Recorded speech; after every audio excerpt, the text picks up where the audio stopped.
2024 లేదా 25లో డిగ్రీ లేదా బీటెక్ చదివారా? సాఫ్ట్‌వేర్ జాబ్ కోసం ఎదురు చూస్తున్నారా? అయితే కోడ్ జ్ఞాన్ 100 డేస్ కోర్సులో చేరండి, జాబ్ సాధించండి. ఏఐ వచ్చి చాలా రకాల డేంజర్స్ కూడా ఉంటాయని చెప్పి వర్మ గారు, రామ్ గోపాల్ వర్మ గారు, ఆయనకి ఏఐ చాలా ఇష్టం. అనేక సందర్భాల్లో ఆయన ఏఐ గురించి చాలా తీవ్రంగా మాట్లాడారు, ఇంటెన్స్గా.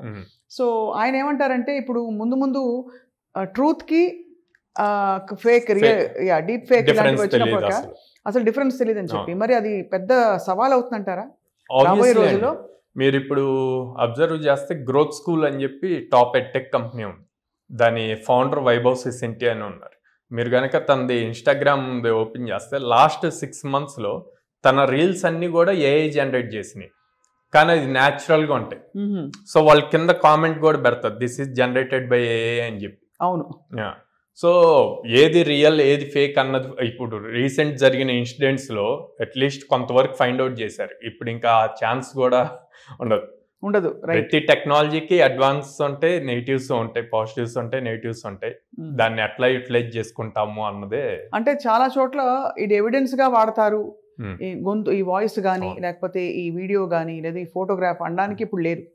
అంతగా రియలిజం వచ్చేసింది ఏఐలో కూడా. ఏఐలో ఇప్పుడు లేటెస్ట్గా అంటే ఓపెన్ ఏఐలో ఏమేమి వాడుతున్నారు ఎక్కువగా? సో బేసిక్గా చాట్ జీపీటీ ఎక్కువ యూజ్ చేస్తారండి. ఇప్పుడు నేను ఎక్కువగా నెక్స్ట్ ప్రాబ్లం క్రియేట్ అవుతుంది అన్నది నేను అనుకుంటున్నాను. ఏంటంటే మా ఎంప్లాయీస్ దగ్గర నుంచి నేను అబ్జర్వ్ చేసింది, బేసిక్ లీవ్ లెటర్ రాయడానికి కూడా చాట్ జీపీటీ మీద డిపెండ్ అవుతున్నారు. అవును. అంటే ఇప్పుడు లెటర్ టు బాస్ మీరు అనేది రైటే, 2 days సిక్ లీవ్ అనగానే వచ్చేస్తుంది. అదేమవుతుంది, రేపు పొద్దున్న రాను చాలా ప్రాబ్లం క్రియేట్ అవుతుంది. అసలు థింకింగ్ ఎబిలిటీస్ పోతాయి అన్నమాట. బేసిక్ 2+2 అన్నా కూడా వాళ్ళు ఇంకా చాట్ జీపీటీ అడిగే పాయింట్లో అయిపోతారు. అంత థింకింగ్ కూడా రాదు. అది చాలా డిసడ్వాంటేజ్ అయిపోద్దండి గోయింగ్ ఫర్దర్. అట్లాగే కానీ సో నేను అందుకే ఒక కండిషన్ పెట్టాను కంపెనీలో, లీవ్ లెటర్స్ మీ ఓన్గా రాస్తేనే లీవ్స్కి పర్మిషన్ ఇస్తాము. అది కూడా రియల్ గా కొంచెం please make it natural according to my style అంటే కూడా ఇచ్చేస్తుంది. కాబట్టి మనకి వాళ్ళ క్యాపబిలిటీ ఎంత అన్నది తెలుసు కదా ఇంగ్లీష్ రైటింగ్ లో. అదే ఇంగ్లీష్ పర్ఫెక్ట్ గా ఉందంటే ఖచ్చితంగా మీరు ఏఐ నమ్మాల్సిందే. ఎందుకంటే గ్రామర్, సింటాక్స్ ఎర్రర్స్ లేకుండా చాలా తక్కువ మంది రాయగలుగుతారు. సో ప్రతిదీ లెర్నింగ్ స్టేజ్ లోనే ఉందండి. ఈవెన్ ఏఐ కూడా ఫుల్ ఫ్లెడ్జ్డ్ రాలా, లెర్నింగ్ స్టేజ్ లోనే ఉంది. దాన్ని ఇంకా ఎట్లాగా లెర్న్ చేసి మనం చేస్తాము అన్న దాని మీద. ఇప్పుడు సుందర్ పిచ్చయ్ గారి స్టేట్మెంట్ తర్వాత మీకు ఆబ్వియస్లీ మీరు కోడ్ జ్ఞాన్కి అంటే మీ పర్పసే విద్యార్థుల్ని సెటిల్ చేయడం. సో మీకు న్యాచురల్లీ ఆ తలంపు వచ్చి ఉంటుంది, ఏం చేయాలి నేను నెక్స్ట్, ఏం కోర్సెస్ పెట్టాలి ఏఐ రిలేటెడ్ అని. మీకు ఏమనుకున్నారు సాయిరామ్? అంటే సపరేట్ గా మనం ఏఐ కోర్సెస్ పెట్టాల్సిన అవసరం లేదండి. ఉన్న ఫుల్ స్టాక్ ప్రోగ్రామ్ లో ఏఐని ఎలా ఇంప్లిమెంట్ చేయాలి అన్నది చూడాలి. ఇంకో 10 or 15 days ఎక్స్టెండ్ చేసి.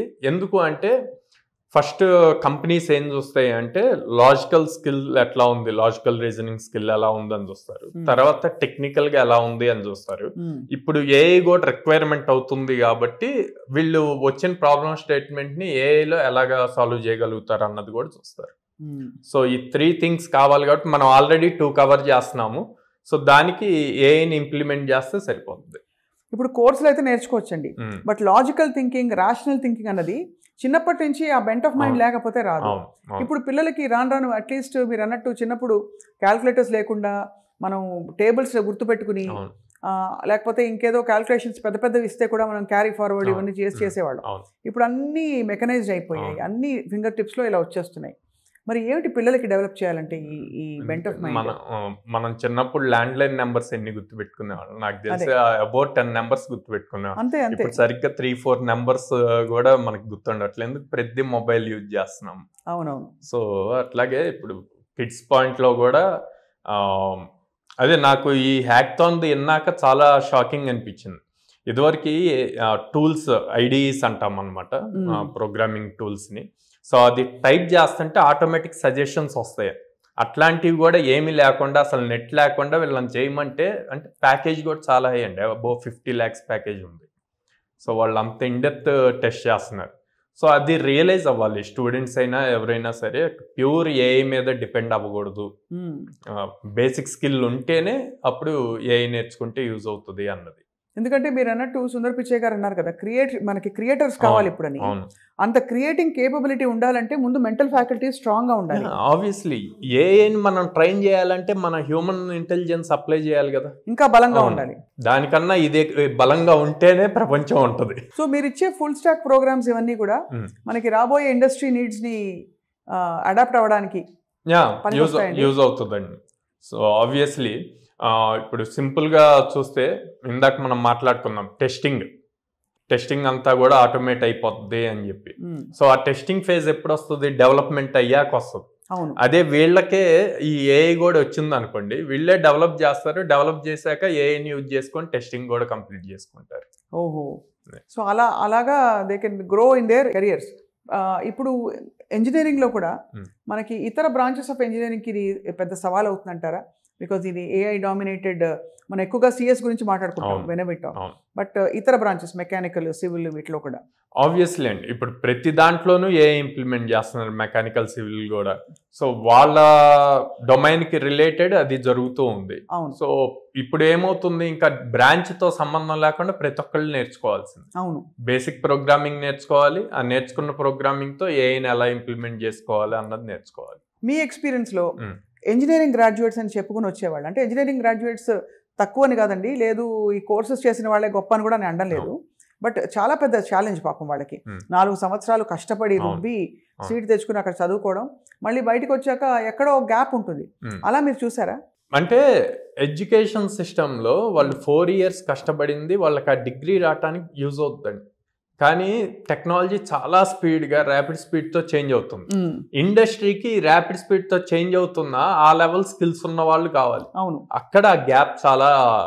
దాదాపు ప్రొఫెషనల్ ప్రోగ్రామ్స్ అన్నిట్లో ఒక ఇంటర్న్షిప్ ఉంటుంది కదా, ఏదో కంపెనీలో వెళ్ళి వర్క్ చేసే అవకాశం. అలాంటప్పుడు అక్కడ కూడా వాళ్ళకి ఈ గ్యాప్ ని బ్రిడ్జ్ చేసే అవకాశం ఉండదా? మనకి ఒక ఇయర్లో ఏపీ తెలంగాణలో 6 lakhs members పాస్ అవుట్ అవుతున్నారండి. అది బోత్ డిగ్రీ అండ్ ఇంజనీరింగ్. మీరు అన్నట్టు ఇంటర్న్షిప్ ప్రోగ్రామ్ తీసుకుంటే ఎన్ని కంపెనీలు ఉన్నాయి, ఎంతమంది వెళ్ళి రియల్ గా చేస్తున్నారు. ఇప్పుడు కంపెనీస్ ఇవ్వాలి అన్న ఆ స్కిల్ ఉండాలి కదా స్టూడెంట్స్ కి. కరెక్ట్, అవును. కాలేజ్ నుంచి డైరెక్ట్ కంపెనీలోకి పంపిస్తున్నప్పుడు వాటి resources free of cost use చేస్తున్నప్పుడు వీడు స్టూడెంట్ స్పెండ్ చేసే 3 months 6 months వాళ్ళకి ఏదో ఒక రిజల్ట్ రావాలి. అంత స్కిల్ ఉండట్లేదండి. అవును, అంతే కదా. ఆ స్కిల్ లేకపోవడం వల్ల వాళ్ళు వెనకబడిపోతున్నారు. మీరు ఈ మధ్య కాలంలో మంచి ప్లేస్మెంట్స్ ఇచ్చినట్టు విన్నాం మీ స్టూడెంట్స్ కి. ఏదో ఐ థింక్ 1.5 lakhs దగ్గర per annum, per month. 17 LP అంటే 17 lakhs per annum. 17 lakhs per annum చాలా పెద్ద జీతం అది.